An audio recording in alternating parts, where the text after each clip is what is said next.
আমি চাইবো ফলতা শান্তিতে থাকুক, সুস্থ থাকুক, ভালো থাকুক এবং ফলতায় আরো বেশি বেশি উন্নয়ন হোক।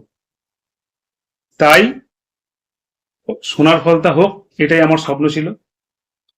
তাই আমাদের সম্মানীয় মুখ্যমন্ত্রী ফলতা উন্নয়নের জন্য স্পেশাল প্যাকেজ দিচ্ছে।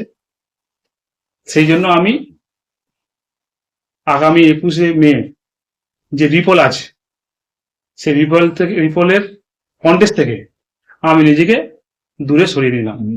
আমি কন্টেস্ট থেকে নিজেকে দূরে সরিয়ে নিলাম ফলতার উন্নয়নের স্বার্থে। এর আগেও আমরা অনেক প্রশ্ন করে উত্তর দিয়েছি। আজকে আমি যেটা আমার বলার ছিল সেটাই বললাম। আমি এই কন্টেস্ট থেকে নিজেকে দূরে সরিয়ে নিলাম ফলতার মানুষের স্বার্থে, ফলতার উন্নয়নের স্বার্থে, ফলতার শান্তি রক্ষার স্বার্থে, ফলতার মানুষের স্বার্থে, উন্নয়নের স্বার্থে, শান্তির স্বার্থে, সুস্থতার স্বার্থে, সোনার ফলতা গড়ার স্বার্থে আমি 21শে মে ইলেকশন থেকে নিজেকে কন্টেস্টে সরিয়ে। মানুষ যদি সাধারণ মানুষ করে, তারা যেটা ভালো বুঝেন সেটা বলছেন। আমার এখানে কিছু বলার কিছু নেই।